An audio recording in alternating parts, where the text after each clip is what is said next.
Hey, everybody. Welcome to the show. Around the Nation right here, TYT Nation. Jeff Waldorf here with you on this beautiful Tuesday evening. Got a great show for you guys today. A lot of... Oh, boy. Okay, so I know. That reaction already is... Ooh, crap. Okay, so we've got a lot of interesting stuff here. Just one fun, ridiculous Trump story, and then we're going to get into, is the United States actually building using concentration camps? A little bit of an argument going on here with AOC versus Liz Cheney on that issue, and boy, are conservatives riled up. Lots of fun. We'll talk about that. Then we've got Iran. I'm going to talk about that again today. Because it looks like we are, unfortunately, heading towards a conflict. Oh, boy. Then we've got some interesting news in gaming, actually. And it's not something that I really talk about a lot, even though my passion is for gaming and politics, of course. But we've got Bernie Sanders basically calling for the unionization of game workers. And I think that's really, really interesting because of some of the conditions inside the gaming industry. And I'm going to talk about that. So really interesting for workers. Then Alex Jones. Because, of course, Alex Jones. And then who are the stars on Wall Street in the 2020 election? We're going to talk about that as well. Okay. Now, before I get into that, first, I want to thank the patrons. Patreon.com/TYTNation. Please like and share the stream if you haven't already. Helps out greatly. As for patrons, I'll give a shout out to the patrons later on. But I do want to thank everybody for helping us out. Patreon.com/TYTNation. Okay. Anyway, before I get into it, there's a story that I just saw right before we went live, and this is what frustrates me about the Democratic Party, right? And specifically Joe Biden. Joe Biden tried to go to a GOP donor to get money for fundraising. What? So this is from CNBC. Right. So apparently Biden had appealed Monday to billionaire Republican donor John Katsimatidis. I am not going to say that name again. So apparently he tried to ask that guy for money, and now he has an estimated worth of about $3.1 billion. Biden went to a fundraiser held by Jim Chanos, and Biden basically said, "Oh, can you help me? Can you give me some money?" And he said, "No, that's not going to happen." You know who Katsimatidis or whatever is going for? Donald Trump. He's sticking with Donald Trump in 2020, according to CNBC, and did not even contribute to Biden's campaign to gain entrance to that fundraiser. Quote, "I think Joe Biden is the most common sense nominee of the 23 people running in the Democratic Party. Monetarily, I did not commit to helping him, but I will treat him fairly on my radio show." Wow. So, yeah. Joe Biden trying to get money from Republican donors. Canceled. As if he's not already been canceled, but come on, this is the guy who the Democrats are offering up. He might actually be worse than Hillary Clinton. Yeah, so we're having that talk, right? Worse than Hillary Clinton. Now, who lost against Donald Trump last time? Hillary Clinton. Are the Democrats going to really offer up somebody who's that much worse? Who begs Republican donors? Who campaigns and boosts Republican candidates versus Democrats? Y'all guys forgot about that one, didn't you? Where he literally went in Michigan got involved in a campaign to boost a Republican over a Democrat. This is a guy the Democratic establishment wants to put up. You've got to be out of your mind. You know, look, if Biden becomes a nominee, there's a good chance, very, very good chance, I think, that Donald Trump could win. I know, but Jeff, you don't understand. Biden's doing so well in the polls against Donald Trump. Yeah, but once the general starts, so many people are going to be turned off by Joe Biden as more and more stuff comes out about him. And that's if he makes it to the primary. And he doesn't have exactly a good record of that. But it would be a monumental disaster and a mistake to nominate Joe Biden. I mean, not just for this, but for so many other things. Okay, anyway, it's frustrating. It's frustrating. Okay, anyway. So now, let's get into the stories. Man.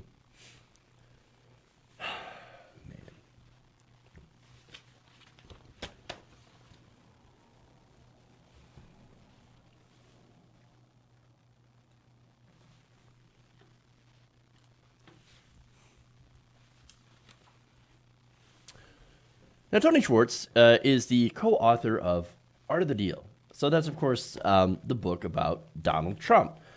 So he's been a vocal Trump critic ever since Trump got elected, and actually even before so when he started running, because he says, I've got insight into who Donald Trump really is, and he's not a good person. He is not the self-made billionaire that the mythos around him paints him to be. And so, look, he's got that inside knowledge. He's spent a lot of time with Donald Trump, so I can take stock in what he says.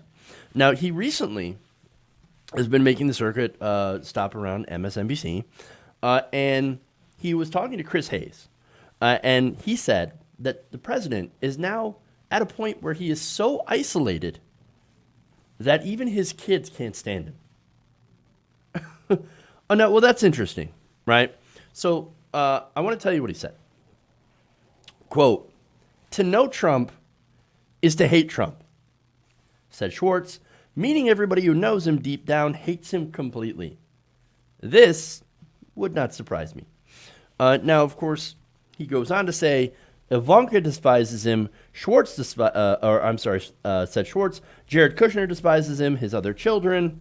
When you're around a person who devalues you, humiliates you, ignores you, shames you, what possible other reaction could you have other than to despise him? And what happens is, he continues, there's a percentage of people who feel that way and don't care because he's serving some other, or they believe he is serving some other agenda that they share. So that would be why, of course, people continue to be, I guess, lend their support to Donald Trump, despite the fact that they might actually hate their guts. To me, that actually kind of makes sense. But Jeff, you understand, if the Trump kids hate Trump so much, then why do they always defend their dad? I mean, why is Don Jr. going out there and tweeting ridiculous things? Well, look, I think the reason is, if you don't, you get cut off. I mean, look, that's the family equivalent of getting fired. And we all know the Trump family is all about firing people, right? So, again, this is assuming that this entire thing is true. Again, this is Tony Schwartz's perspective, right? And so, a grain of salt, right? But look, as far as Ivanka is concerned, right? Ivanka, it's really hard to pin down what she believes, right? Because she doesn't really believe anything. She has both tried and failed to make an image of herself as a contrarian inside the Trump administration. Remember when she said, oh, don't worry, I'm going to moderate his worst impulses. Laugh along with me. That totally did not happen. But she also said, it's not my job to moderate him. It's not my job to influence the president on things that we disagree on. Well, then what are you there for? What do you do? What is your job? In the entire time that she has been a White House advisor, what has Ivanka Trump done other than try to make business deals on her own behalf? I mean, come on. I mean, she's basically there to do the Trump grift, to basically get wealth and privilege. And she is basically there, just like her daddy, right? And that's what they do. And remember, of course, Donald Trump had screwed over his dad out of money when he got older. So, and that's even after years of being bailed out by his father, still screwed him over. In the end, to try to get more inheritance money, he got about $400 million from his daddy. So, look, it's no secret that I think people would despise him for the kind of person that he is. I despise him. Of course, the more you know about him, the more despicable he becomes. And we can say that about some other people, but not a lot. Now, Schwartz also said this, quote, "It's extraordinary to imagine the level of isolation that he has reached." I mean, then again, if everybody hates you, then who you have to talk to? He says, quote, "He's now alone in this White House, and I mean alone. Remember when Nixon was walking around talking to the walls? But there were still a few people. There was Haig, and there was Diane Sawyer, and there were a few people around he'd still talk to. There's nobody with Trump who he pays any attention to, who he'll give sufficient respect to, that there's an actual dialogue that can take place. And basically, all that's left is sycophants, who probably secretly hate him, but want something from him. Nobody that he respects. And let's be honest, he doesn't really respect anybody. And the people that he might possibly respect don't want him anywhere near them. And let's be fair about that. Again, this is somebody who did spend a lot of time with the Trump family and with Trump himself. He literally co-wrote a book with him. And so he does have that insight. He could be right, he could be wrong. But there are a lot of stories that talk about this sort of isolation coming from, aides and friends of the family. And so, look, man, I think that isolation is real, and I think that's not good for his mental state. And you could see him continue to deteriorate day after day, month after month, right? I mean, this guy's falling apart in real time and getting just more and more unhinged. And again, right? Knowing how Trump is both ruthless in his grift and, of course, how much he demands loyalty to a fault, would it be surprising that his kids offer, aren't all the same? And, of course, all secretly despise each other? Wouldn't shock me. But, of course, as usual, you can draw your own conclusions. Okay. So let's go to concentration camps, right?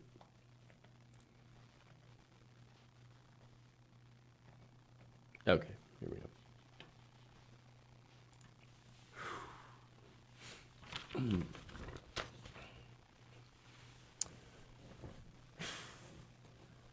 Now, Representative Alexandria Ocasio-Cortez got into a little bit of a Twitter fight with Liz Cheney over a post in which she said that immigrant detention centers were basically or exactly like concentration camps.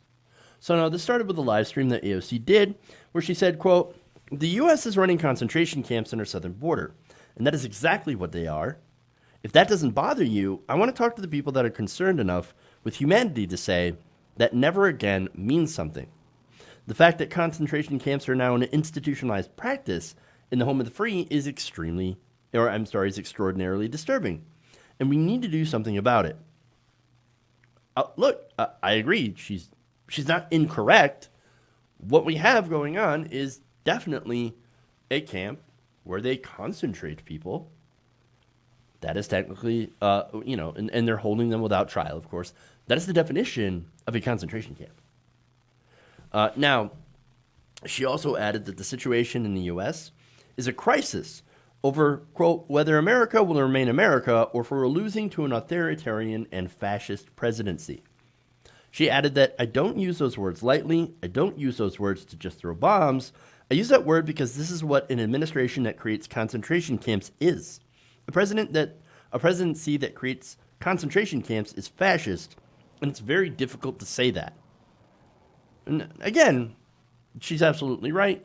It is both difficult to say and correct, which I think more people should be very, very concerned about this. And I'm not saying like just regular people. I'm saying people in the media and fellow politicians. You have Nancy Pelosi that's basically sitting on her hands. She refuses to do anything while this administration that is basically at this point lawless does not follow law, committed multiple felonies, as pointed out by the Mueller report. She just sits on her hands and goes, what? Nothing I could do. There's plenty you could do. You could impeach the MFer. But now after this, of course, right-wing Republican and daughter of war criminal Dick Cheney, Liz Cheney, had said this, quote, "Please, AOC, do us all a favor and spend just a few minutes learning some actual history. 6 million Jews were exterminated in the Holocaust.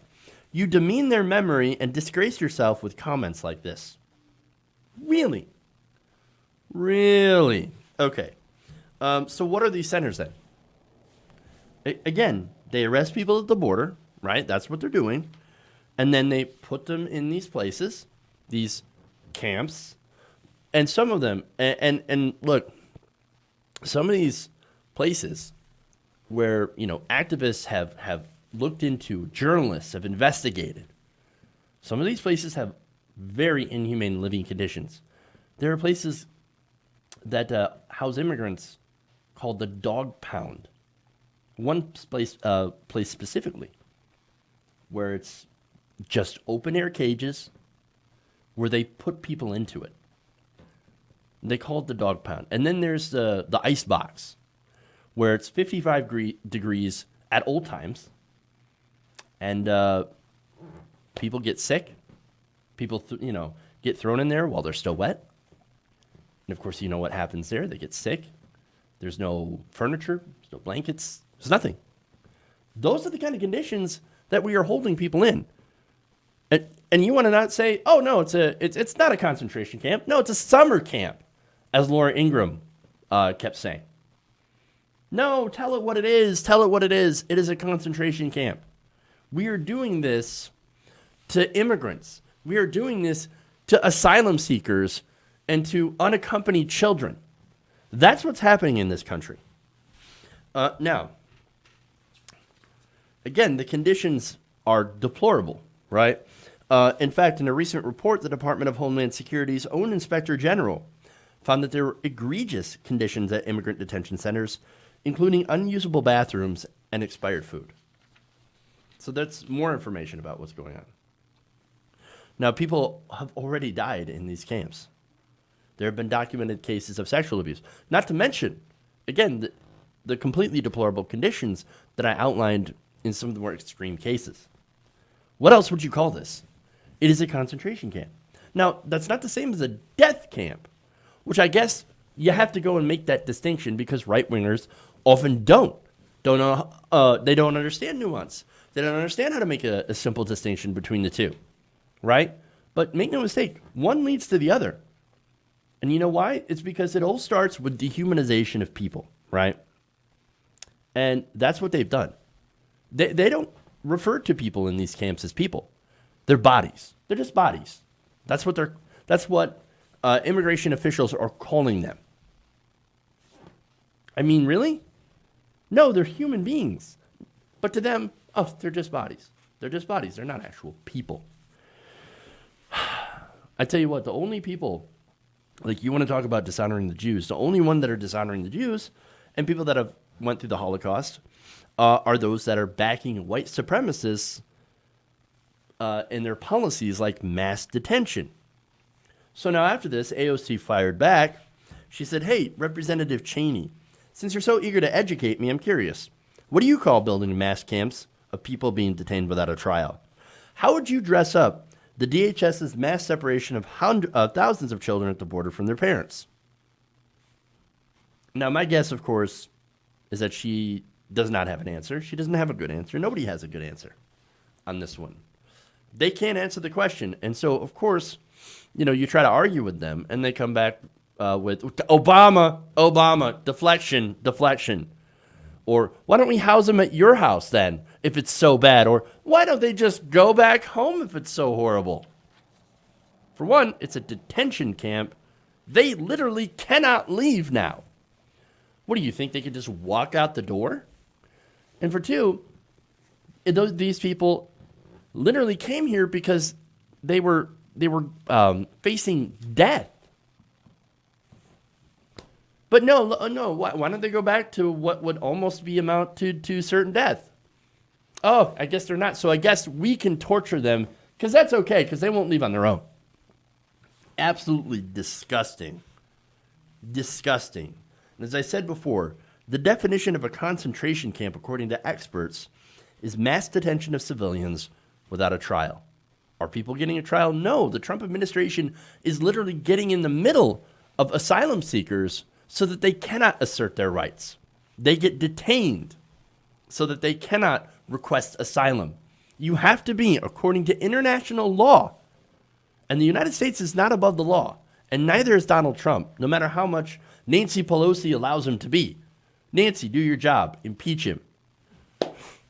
Look, international law says that you have to be on U.S. soil in order to claim asylum or at a port of entry. If you are blocking people from doing that or detaining people before they can do that, before they can claim asylum, then guess what? You are breaking international law. And that's what a lot of these people are. A lot of these people are asylum seekers. I mean, jeez. And look, again,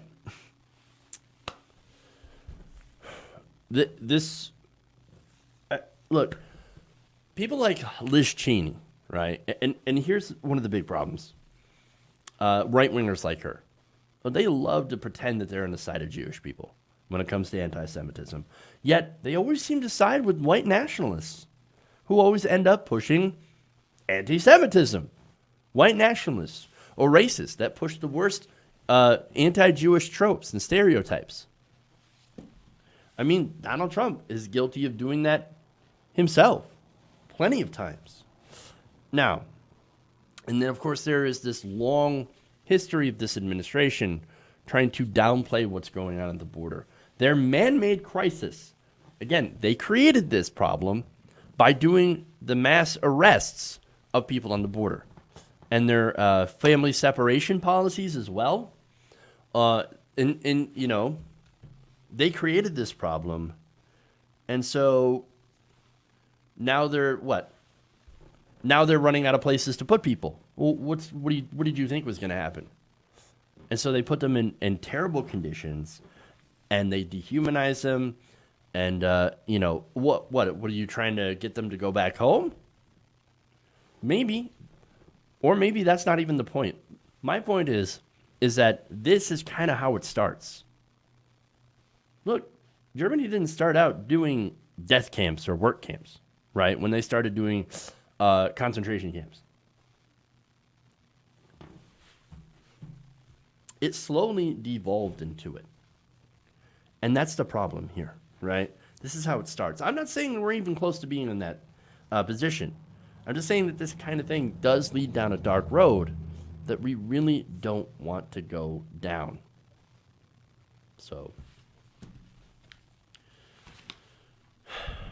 just think about where we're headed. Okay.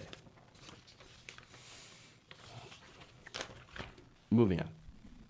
And by the way, AOC also had another response where she basically went after the shrieking Republicans.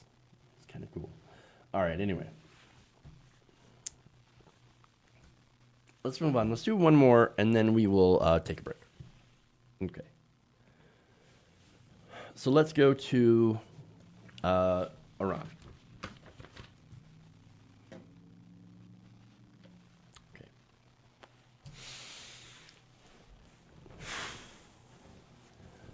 So it looks as though we might be heading for a conflict with Iran. Now, recently, the Trump administration announced that it will be deploying an additional 1,000 troops to the Middle East. And that's got, of course, a lot of people worried, myself included. it's even got the attention of the UN. Now, the UN says that right now, officials are assessing the United States plan to carry out what they call a tactical assault on Iran. This is according to reporting by the Jerusalem Post. And they cited anonymous diplomatic sources at the UN. Now, according to the officials, since Friday, the White House has been holding incessant discussions involving senior military commanders, Pentagon representatives, and advisors to President Trump. What are they discussing? Military options. Now, that military action under consideration, they say, would be an aerial bombardment of an Iranian facility.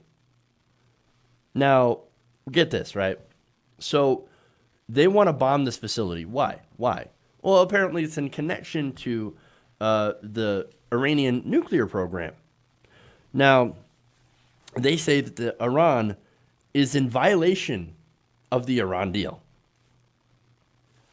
Well, now, wait a minute. And they want to use this plus the so-called attack on the tankers, which we don't actually know if Iran did it.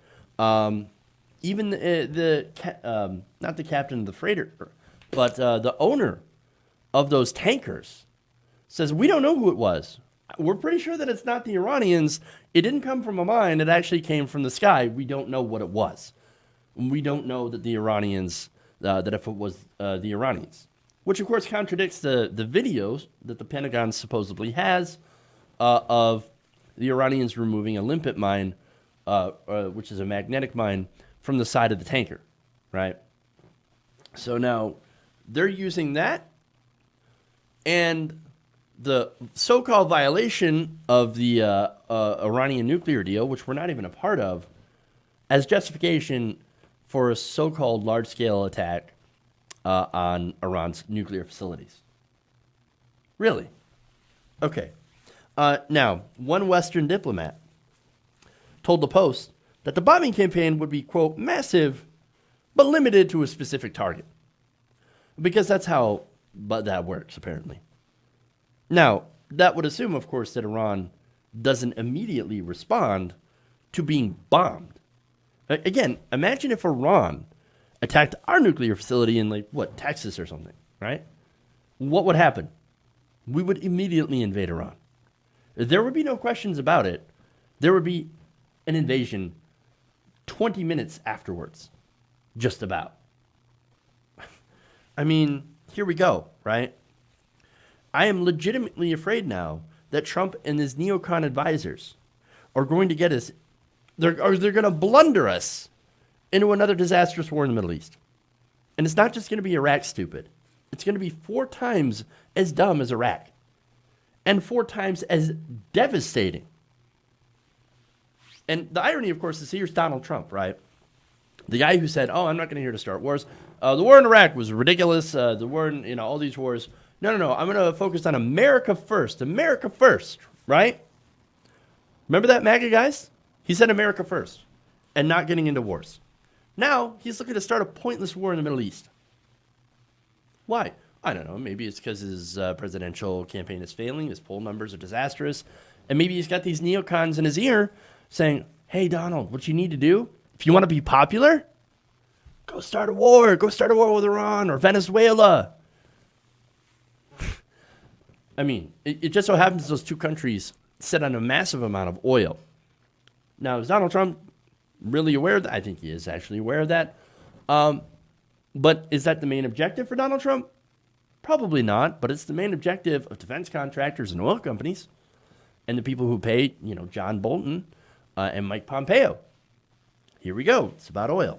Now, I want to give you some more information here.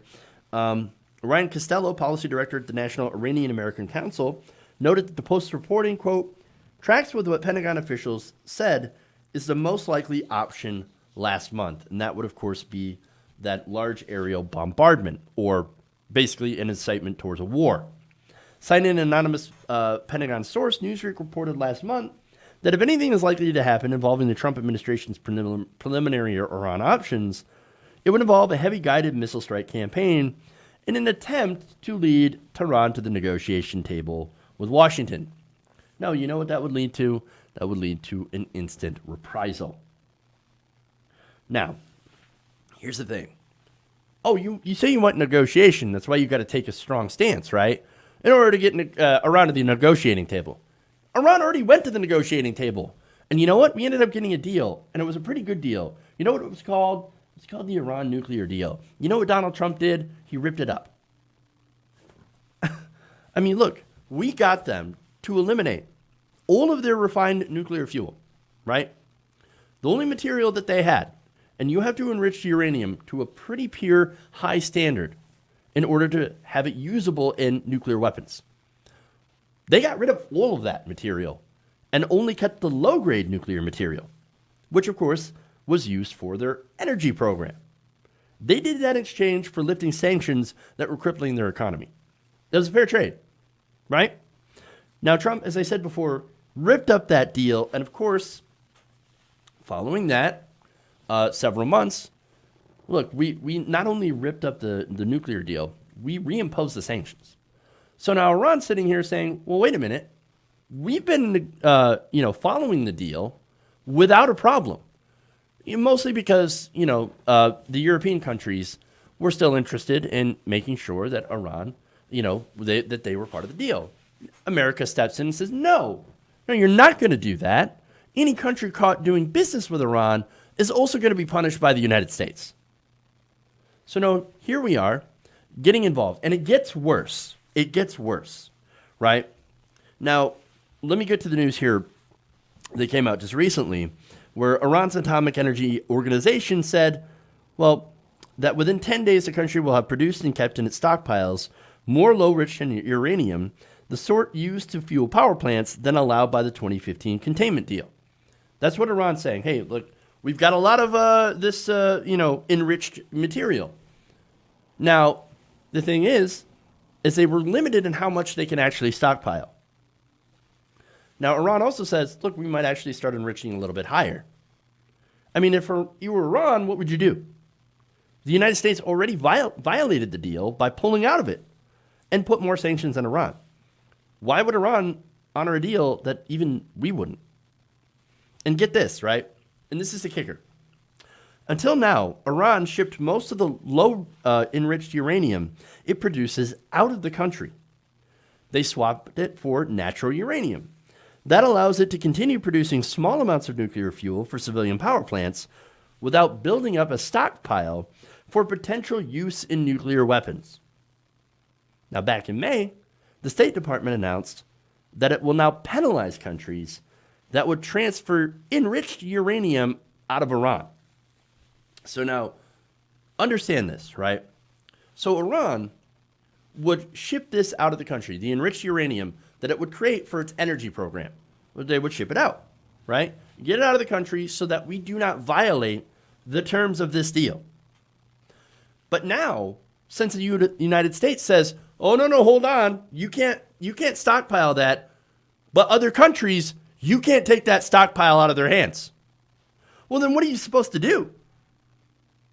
Any other country gets penalized, and they can't have too much refined uranium. Because if we do, we say you're in violation, and then we're going to use it to, that justification to bomb you. Does anyone else see that this is a goddamn setup? They want to take us to war, and they're doing everything they can to try to take us in that direction. They have put Iran in a lose-lose situation. Now, look, I've got no love for the fundamentalist government of Iran. No love for the mullahs, right? Not at all. But if you cannot see what we are doing here, what the end goal is, let me spell it out, okay? Neocons like Mike Pompeo, John Bolton, they want a war with Iran so badly so that we can, for one, their beliefs are absolutely abhorrent, right, when it comes to Iran, because a lot of it has to do with kicking off the end times, the apocalypse. I'm not kidding. I've done previous videos explaining what John Bolton and Mike Pompeo actually believe, and it's insane. It's crazy. They believe in the end times. The other thing is that they want to take Iran's oil. It's always about oil. It's always about money. So now who wins by this? Well, defense contractors win. Oil companies win. Fundamentalists win. On both sides, by the way. The Christian religious fundamentalists that want to, the kickoff of their own apocalypse, they win. The Muslim fundamentalists over there, the mullahs, they win because they get to say, hey, look, America is exactly the kind of evil that we've been telling you about. You can't deal with America. You can't make any deals because they'll just turn around and then they'll start attacking us. And then, of course, the losers, us, will lose because, again, we're going to get thrown into a disastrous war with Iran. The Iranian people will also lose because we're basically going to destroy their entire country and steal their natural resources. Lots and lots of people are going to die if there's a war.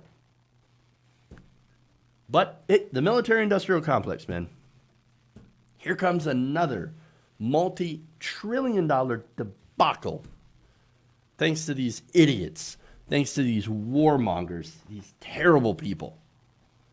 I hope it doesn't happen. But everybody, you see what's going on here.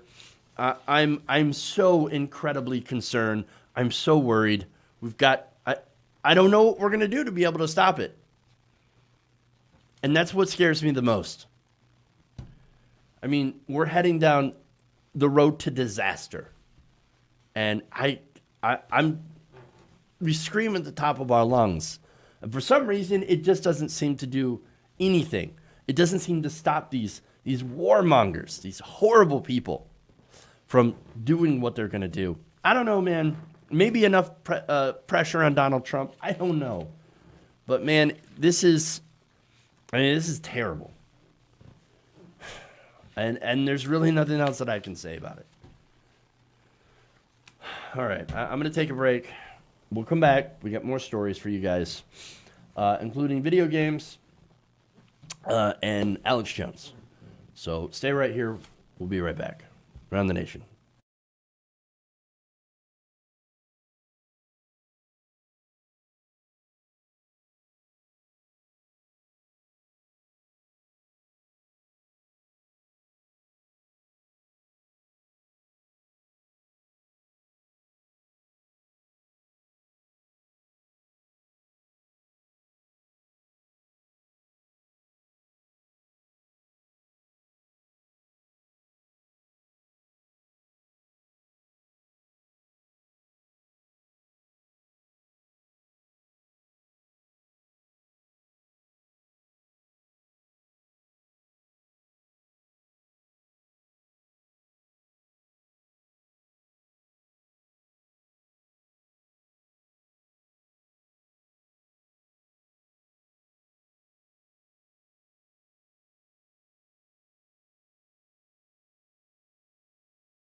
No, hey. Okay. Audio's fixed. Sorry, guys. Before I get into it, LL had with a great comment here.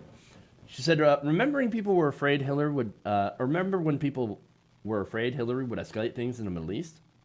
Good thing the Trump regime is nothing but diplomatic. That is such a great point.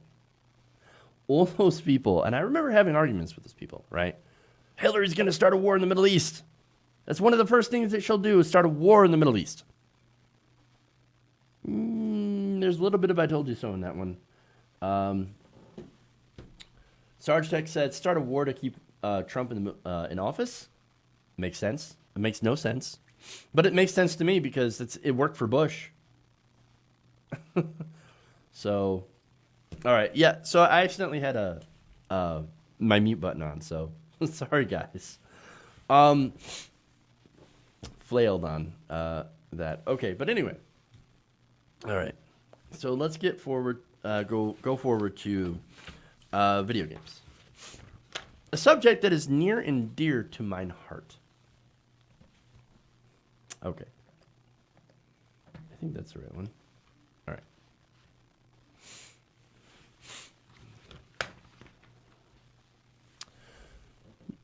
Earlier today, Senator Bernie Sanders called out the video game industry for basically fostering a culture centered around treating employees poorly.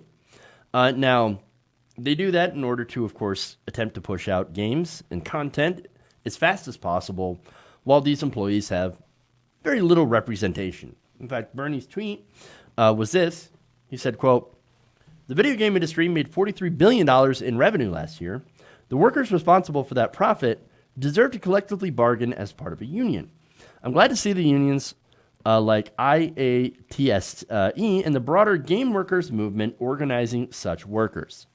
So basically, he's making the call for more unionization of video game developers, which I think is a fantastic idea. Now, in that tweet was an article that was linked to, and it came out, I think, last week. Now, it went into some of the details of why this worker representation is actually needed. Now, in it, the author, Alana Samuels, who's a reporter for Time Magazine, writes this, quote, "A difficult truth about the gaming industry is beginning to emerge. What's seen by outsiders as a fun, creative business is becoming psychologically and financially unbearable for those working in it." Now, she tells the story in this of a man named Nathan Allen Ortega. And then in the article, she actually gets a lot of quotes from people who formerly worked as developers within Telltale Games, which, of course, was recently, maybe not recently, but was shut down. Now, he explained that part of the problem was that executives would basically order game changes at the last minute that would send developers into an overdrive, which would then, of course, lead to inferior, sometimes broken products. Anthem. This made Ortega's job of marketing the game that much more difficult. He said, quote, "I was working with compromised games made by people killing themselves to get them out the door month after month after month." So, I mean, again, we've seen examples of this. Everybody who's ever gotten a broken game or did a pre-order or an early access release or anything like that sees, that it's run into even a bug, right? Or 20. That's the kind of situation that leads to these bugs, right? That's the kind of situation where they just rush it out the door, last minute change. And some of that, of course, is due to consumer feedback, right? Player feedback. Oh, the players don't like this, so now we're going to change it. Rush, 100-hour weeks. Let's do the crunch, right? Now, it got so bad that Ortega, both his doctor and his therapist, had advised him to quit. Now, this is a guy who thought it was like, oh my God, this is my dream job working at Telltale Games. So, yes, I want to work there. Yes, I want to do this. And it got so bad to the point of where they're like, you need to quit. You got to go. Now, Ortega is like, no, you don't understand. Yes, this is really, really hard, but I'm so lucky to still have this job. And that's, of course, part of that I guess, that mythos surrounding the game industry. That you're so fortunate to be able to get a job at Blizzard or EA or Activision, or I should say Activision Blizzard, or any of these gaming companies that, I mean, the expectation to work 100-hour weeks just comes with the territory. And so he stayed around until Telltale laid off 25% of its staff in 2017. Now, the article continues by saying, the nightmare hours and job uncertainty at Telltale are by no means unique in the game industry. According to 10 video game workers who spoke to Time, there's a belief that they said, and I mentioned this earlier, in the games industry that working in it is a privilege and that you should be willing to do whatever it takes to stay there. This is Emily Grace Buck, who was also a former narrative designer at Telltale Games. Now, the most important thing, she said, to remember is that it's not every single game studio that's functioning like this, but this is the vast majority. This is normal for this industry. And that is absolutely sad. Game creators face other serious challenges, too. In early May, 150 workers walked out at Riot Games, which published, of course, League of Legends. Now, they said the company was not doing enough to respond to allegations of sexism. One developer for Mortal Kombat 11 recently told gaming site Kotaku that he was diagnosed with PTSD after working on it. Now, the article goes on, of course, to explain the practice of what we call crunch. Now, crunch is defined as a period just before launch when workers are expected to put in 100-hour weeks with no extra pay. 100-hour weeks, no extra pay. That's ridiculous. BioWare is actually the most famous example of that crunch. They even had a name for it. It's BioWare magic. They think that the more you crush your employees, the better content you'll get out. And they were lucky with some of the games that they had created. For example, you had Mass Effect 2, widely considered to be one of the best in the series, aside from, I guess, the first Mass Effect. But I think Mass Effect 2 is probably the most popular. BioWare magic. The Dragon Age series, BioWare magic. But after a certain point, it stops getting magical. When you crush your employees, it doesn't actually make them more creative. It burns them out. It destroys them.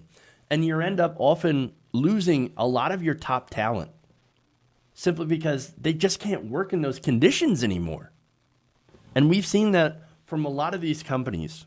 And so, of course, that's why we end up with subpar games.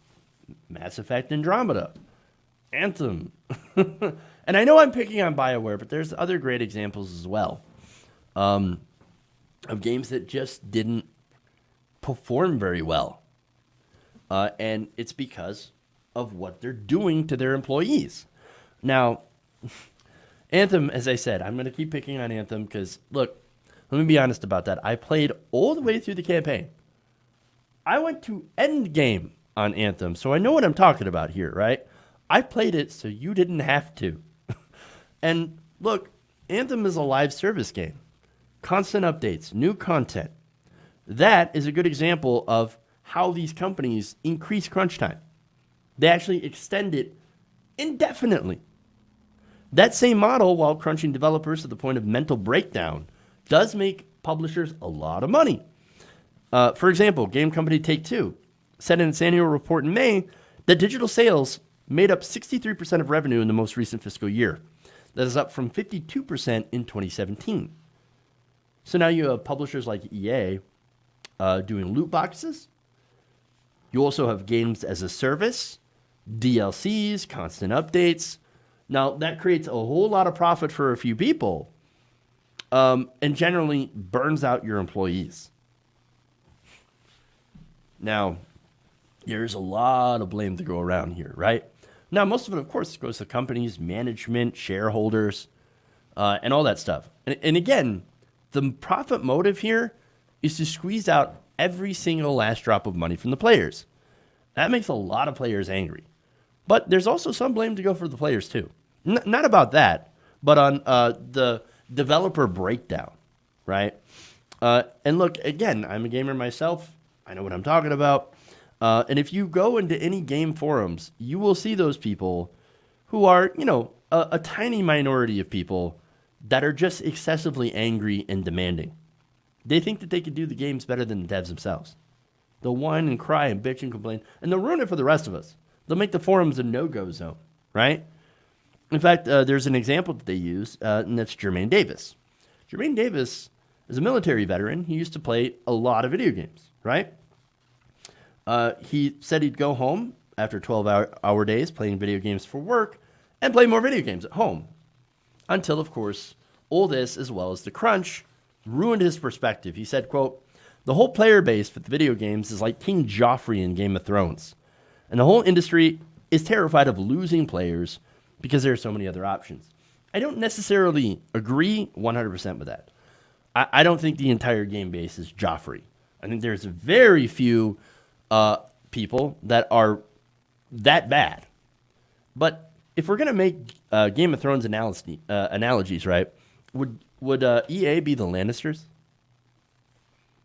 Oh, right, the Lannisters always pay their debts. Or who would be the Iron Bank of Bravos then, I wonder? I don't know. Anyway, but again, in some respect, he is correct. There is a large vocal, I'm sorry, more of a, it seems like they're large, but there's a minority of vocal gamers that are toxic that happen to be garbage. Again, not the majority, but a minority that are terrible people. And a lot of them take out their rage on the workers, the community workers. Now, that's not to say that some devs and community workers don't also suck. There's so many problems with games right now that it's really, really hard to nail down, and there's so much fault to go around. Again, loot box controversies, toxic communities on the other side, devs being crushed to the point of mental breakdowns and rage, lashing out. That leads to consumers being charged for inferior, half-completed games, which of course antagonizes the community even more. The only people winning here are game companies. And that's it. I mean, total spending in the U.S., video game market in 2018 was 38% higher than in 2016. It's increasing share and increasing profits for these companies. Now, getting back to Bernie Sanders, of course. Look, part of the way that we can fix some of these issues, especially, and I think that the players would be less angry. I know I certainly would be less angry if we actually had good completed games that, yes, you can understand having a couple of bugs here and there. But when you release stuff like, a good example, let's go back to the initial release of No Man's Sky. Riddled with bugs, unfinished, without anything that was promised. Now, look, Hello Games picked it up, and over the last few years actually made it a pretty decent game.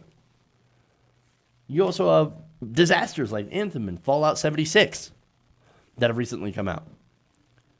People are tired of getting charged AAA prices for games that are half done and full of bugs. And of course, with pay to win and loot boxes. So you have to get rid of that stuff as well, right? And fix some of that. And I think a lot of that can be fixed with representation for the workers. Because think about it this way. Imagine a union that could stand up to EA and tell them that, hey, your schedule is crap. There's no way we're going to get a good game finished at this time. We need more time to get it done so we can implement all the features that you want. And so you can't change it last minute on us. I would love that. I wouldn't mind waiting a little bit longer to get a complete, full finished game. And not only that, but imagine a union that could shut down the practice of BioWare magic. No more unpaid 100-hour weeks. Might actually make the community a lot better as well. No more exasperated devs, right, that lash out at the community. Because I've seen plenty of that as well. I mean, again, there's a lot of stuff that needs to get fixed. Gaming right now is a bit of a disaster as a whole. And I love gaming, and I'm a gamer with all my heart. And to see this stuff that goes on, to hear about it, it's horrible. It's horrible. And so part of this, of course, is making sure that people have representation. And that's an important part of any sort of workplace. And I'm really glad Bernie Sanders is one of the, I think he's the only one that's actually talking about, hey, you know what you guys need? You need a union. Goddamn right. And that will go to help, I think, fix a decent amount of problems in the gaming industry and make it better for everybody. Okay. I don't know if I have. Let's do. I think we can do. Quick story here. Let's go with Alex Jones. One more. All right. So Alex Jones is a pretty disgusting person. I think we already know that. And the new news coming out about Jones makes him look even worse. Now, recently, lawyers representing the families of the Sandy Hook shooting, who are suing Alex Jones, say that they have received child pornography in documents that were sent over by Alex Jones' legal team. This is according to court papers filed on Monday. Now, these files, right, not the pictures, were requested as part of a defamation lawsuit against Jones. Now, Jones, on his show, he would say that the Sandy Hook families of the children, or the Sandy Hook families were basically lying about their children being murdered. Oh, it didn't happen. No such thing. What are you guys lying about? What is it? False flag. Try to take our guns. Now, that's a ridiculous, dangerous conspiracy theory, right? There's a family that had to move multiple times because Jones' deranged followers would continue to follow them and threaten them.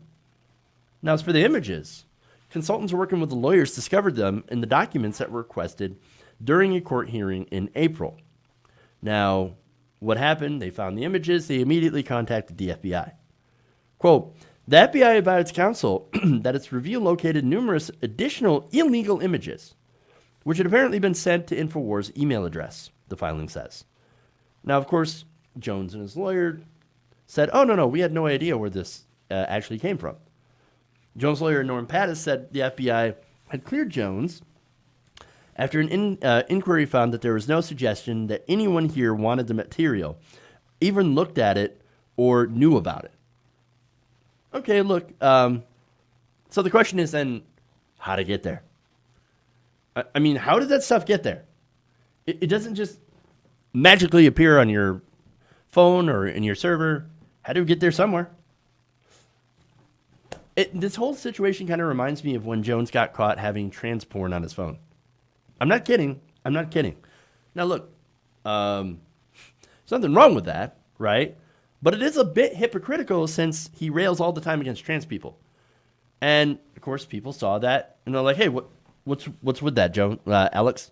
And he's like, I was doing some research, and porn just pops up on my phone all the time, like 500 times. Really? That doesn't happen to me. That I don't know anybody who continues to have porn just pop up on your phone. So I'm not necessarily believing him on that one.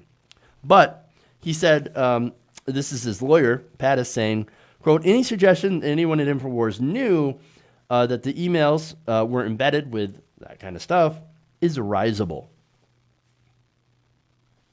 Okay, look, again, natural defense, right? So then that's his lawyer. But when they asked Jones, it got weird. Now, during a segment of the Alex Jones show on Friday, he said this, quote, you're trying to set me up with child porn. I'm going to get your ass. $1 million, $1 million, you little gang member, $1 million to put your head on a pike. Huh. Yeah, okay. That's a perfectly rational explanation of how those things got there. Now, in a statement, hilariously enough, Pattis said that Jones didn't actually threaten anyone. Oh, no, it's not a threat. Really? That sounded a bit like a threat. I mean, if you offer to pay, which I'm assuming that was $1 million, to somebody else so they could put another person's, quote, head on a pike, and I don't know if he was being metaphorical there. That sounds a bit threatening. I'm just saying. Now, look, I don't know who sent those images, but it wouldn't surprise me if Jones did. He's just that kind of an unhinged person. Okay. All right. That's it. That's all I got time for. Thank you guys for going around the nation with me today. Please like and share the stream. If you haven't already, please consider becoming a patron to support independent progressive media. Love you guys. And remember, change begins with you. Good night, nation. TYT is next.